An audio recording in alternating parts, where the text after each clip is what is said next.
Bem-vindos! Hoje vamos pegar numa ideia que desafia um bocado o senso comum. Vem de um texto de 2016, do Edson Zogby. A falta de ética é uma incompetência. Ora, numa altura em que, bem, como o autor diz, parece haver uma percepção de falta de ética por todo o lado, na política, nas finanças, esta abordagem é, no mínimo, curiosa. É muito comum ouvir dizer que certas figuras, pronto, mesmo usando métodos eticamente duvidosos, têm uma grande habilidade, não é? Uma competência para chegar onde querem. Poder, dinheiro, quase como se houvesse uma inteligência especial para fazer o mal. Ok, vamos lá desembrulhar isto.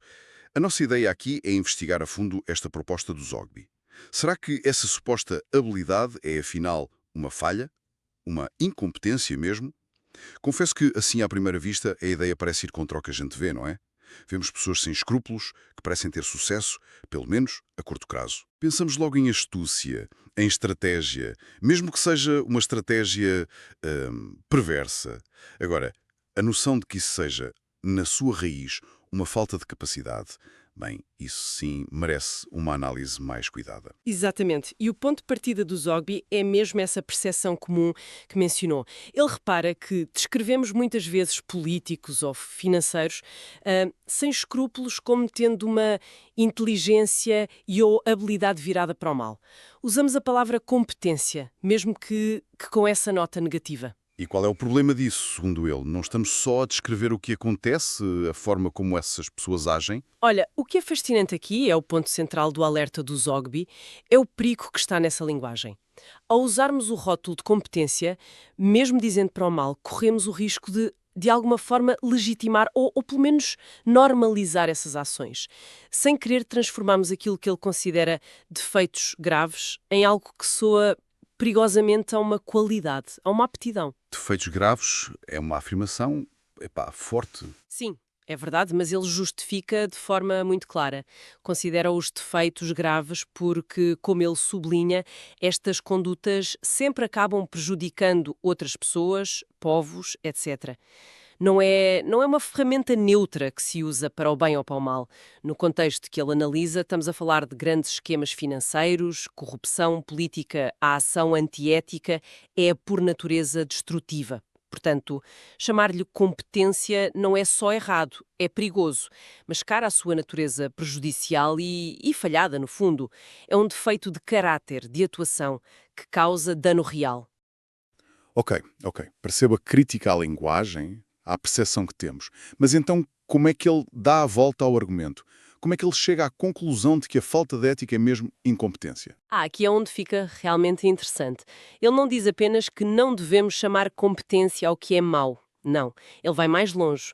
Afirma que a própria falta de ética é em si uma forma de incompetência. Não se trata de uma competência usada para o mal, mas sim da ausência de uma competência fundamental. Ausência de competência. Hum. Para quê, exatamente? Porque, sejamos sinceros, alguém como o Bernard Madoff, por exemplo, que ele até cita, demonstrou uma capacidade incrível para enganar tanta gente durante tanto tempo. Não é preciso um certo tipo de, vá lá, competência para fazer isso? Natural, claro. E é aí que a definição do Zogby se torna crucial. Se ligarmos isto ao panorama geral, ele define a má conduta, como a do Madoff, não como uma competência para enganar, mas, e cito, como a falta de competência de sucesso financeiro por meios éticos. A lógica é esta. A pessoa recorre a meios ilícitos ou imorais porque é incapaz de alcançar um sucesso genuíno, sustentável, construtivo, agindo de forma correta, honesta, dentro das regras éticas. Portanto, a tal habilidade para enganar, para ele, não conta como competência. Exatamente. Seria um pouco como dizer que alguém que arromba um cofre tem competência em abrir cofres. Tecnicamente, pode ter habilidade para o fazer, não é? Mas Zogby diria que a verdadeira competência seria ter a capacidade de ganhar o dinheiro que está no cofre por meios legítimos, produtivos. O recurso ao crime, à fraude, nesta perspectiva, é quase uma admissão de derrota. É a prova da incapacidade de competir e vencer no campo da ética, da legalidade. Por isso é que ele classifica essa falta de ética como uma incompetência. E ele ainda acrescenta algo que me pareceu bastante radical. Considera essa incompetência irremediável. Isso não é um bocadinho determinista demais? Hum. É uma afirmação forte, sem dúvida. Pode ser interpretada talvez como uma visão um pouco pessimista sobre a capacidade de mudança de certas pessoas. Contudo, penso que o ponto principal dele aqui é reforçar a ideia de que a verdadeira competência, aquela que merece ser admirada e seguida, é a capacidade de construir, de inovar, de liderar, de gerar riqueza ou bem-estar através da ética. E isso exige inteligência, visão, trabalho árduo, resiliência e, claro, integridade. Quem opta pelo atalho da desonestidade, mesmo que pareça ter sucesso por uns tempos, demonstra, segundo Zogby, uma falha fundamental. E talvez, na visão dele, incorrigível nessa competência essencial. Faz sentido. É uma redefinição completa do que achamos que é ser capaz. Ele até menciona de passagem a neurociência, a possibilidade de haver origens genéticas para certos comportamentos, mas depois diz que isso é o que menos interessa, porque é descartar essa linha de investigação. Bem, eu penso que a posição dele não é necessariamente descartar a investigação científica em si. É mais argumentar que, do ponto de vista prático, social, a origem da falta de ética é secundária. O que interessa, para Zogby, é, primeiro, combater o mal, as suas consequências, e segundo, e talvez o mais importante para o argumento dele, é usar a linguagem correta para definir essas más condutas. Focarmos-nos demasiado nas possíveis causas biológicas poderia talvez levar a uma espécie de desresponsabilização. Se é genético, a pessoa é menos culpada. Zogby parece querer manter o foco na ação, na consequência e na definição clara. Isto não é competência, é uma falha. Ponto final. Independentemente da sua origem. E essa insistência na linguagem é mesmo um pilar do texto dele, não é? Ele é muito claro. Nada de dizer que alguém é competente para um mal. Devemos usar malandro, safado, vigarista, desumano. Basicamente chamar as coisas pelos nomes. Exatamente. Porque na lógica dele, se a pessoa fosse verdadeiramente competente, no sentido pleno, capaz de ter sucesso sustentável e ético, não precisaria de ser malandra ou vigarista. Usar esses termos mais duros, mais diretos, não é apenas um desabafo moral, é uma forma de reforçar a ideia de que essas ações representam uma falha, uma incapacidade, não uma habilidade distorcida.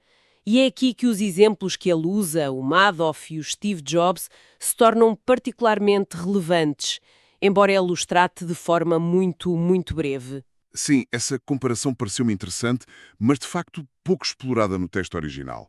Madoff, o símbolo da fraude massiva, versus Jobs, o ícone da inovação. Como é que este contraste ajuda a cimentar a ideia de competência versus incompetência? Acho que a chave está na natureza do sucesso de cada um. O Madoff acumulou riqueza através de um esquema Ponzi, certo? Uma atividade puramente extrativa, destrutiva. Ele não criou valor real, apenas transferiu riqueza de forma fraudulenta, causando prejuízos enormes. Zogby descreve como alguém que só especulou, o que num contexto soa a uma crítica à falta de substância, à ausência de uma contribuição positiva. O sucesso dele era uma ilusão, construída sobre a ruína de outros. Isso, para Zogby, não pode ser competência genuína, não mesmo. E o Jobs, em contraste. Sabemos que a figura do Jobs também tem as suas controvérsias, claro, mas Zogby apresenta-o como saudoso e querido Steve Jobs, associando algo positivo. Penso que a intenção é evocar a imagem de alguém associado à inovação disruptiva, à criação de produtos que mudaram indústrias e, de certa forma, a vida de milhões de pessoas. Independentemente de outras críticas que se possam fazer ao Jobs ou à Apple, o sucesso dele está ligado à criação de valor, pelo menos, valor percebido, à construção de algo novo, a fazer história, como diz Zogby noutra parte. É um sucesso que, apesar de talvez imperfeito, noutros aspectos, tem uma base de realização construtiva que falta completamente no caso de Madoff.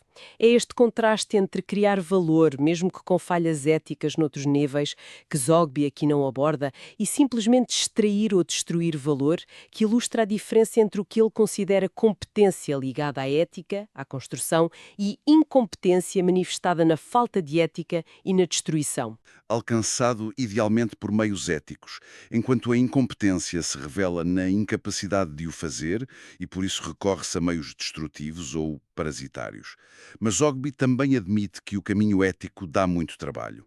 Isso não torna a opção antiética, a tal incompetência, mais tentadora? Sem dúvida. Ele reconhece essa tensão, claro. O caminho da ética, da construção sólida, da inovação genuína, exige esforço, paciência, integridade, saber lidar com contrariedades de forma honesta. O caminho mais fácil, o esquema, a fraude, a corrupção, pode parecer um atalho atraente, especialmente se a percepção for a de que todos fazem ou que é uma forma esperta de ter sucesso rapidamente. É precisamente por isso que Zogby insiste tanto na redefinição.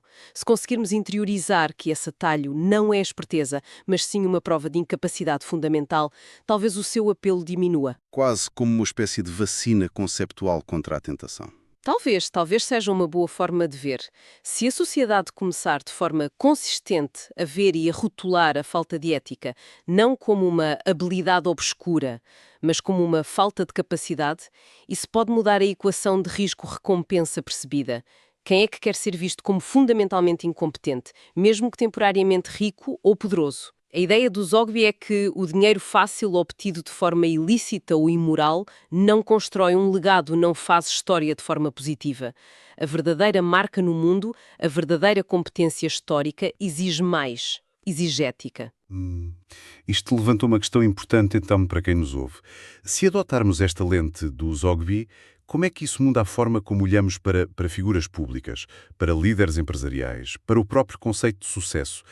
Deixamos de admirar a astúcia de quem contorna as regras e passamos a ver isso como um sinal de fraqueza? De incapacidade de jogar limpo e ainda assim vencer? Penso que sim. Obriga-nos, no mínimo, a ser mais críticos em relação aos resultados aparentes. A riqueza acumulada, o poder conquistado, deixam de ser suficientes para classificar alguém como competente. Passamos a perguntar: como é que essa riqueza foi gerada? Como é que esse poder foi alcançado?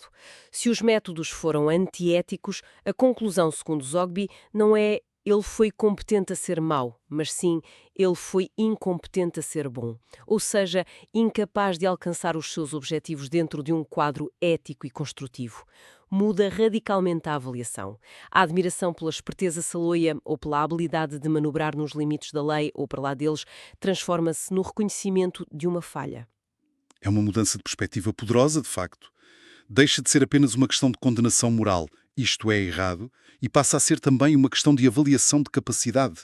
Esta pessoa é fundamentalmente incapaz de ter sucesso legítimo. Exatamente. E isso pode ter implicações práticas. Numa entrevista de emprego, numa eleição, na avaliação de um gestor, se a falta de ética for vista como um indicador de incompetência fundamental, isso pode levar a decisões diferentes. Pode levar a valorizar mais a integridade, não apenas como um valor moral desejável, mas como um indicador de competência real e sustentável. Então, o que é que tudo isto significa, no fundo? Tentando aqui sintetizar esta nossa conversa sobre o texto do Edson Zogby, a mensagem central é um desafio profundo à nossa linguagem e à nossa forma de pensar, não é? Somos instados a abandonar a ideia de que a falta de ética possa ser uma forma de competência, mesmo que negativa. Em vez disso, devemos encará-la como aquilo que Zogby acredita que ela é, uma profunda incompetência. A incapacidade de se ingrar na vida, seja nos negócios, na política ou noutra área, por meios justos, éticos e construtivos. E a relevância disto, hoje, parece-me inegável. Numa era de fake news, de escândalos financeiros que parecem não ter fim, de polarização política onde, por vezes, os fins parecem justificar quaisquer meios, esta perspectiva oferece uma ferramenta crítica valiosa. Obriga-nos a olhar para além da fachada do sucesso e a questionar a sua solidez, a sua legitimidade. Se os alicerces são podres, se são baseados na falta de ética, então, segundo esta visão, todo o edifício é, na verdade, uma demonstração de incompetência fundamental. Por mais imponente que possa parecer à distância, não é força, é fraqueza disfarçada. E isto conduz-nos à nossa reflexão final. Algo para ficarmos a pensar depois desta nossa conversa. Se aceitarmos esta premissa de Zogby, que a falta de ética é, na sua essência, uma incompetência, a falha em ter sucessos pelos meios corretos, que outras qualidades ou competências que por vezes admiramos na nossa sociedade poderiam, se calhar, sob um olhar mais atento, revelar-se como máscaras para falhas mais profundas? Será que a agressividade excessiva nos negócios, a procura incessante por atenção nas redes sociais ou mesmo certas formas de exercer o poder político não serão, em alguns casos, manifestações de uma incapacidade fundamental de construir, de conectar ou de liderar de forma genuinamente ética, colaborativa e sustentável? Bem, fica a questão em aberto.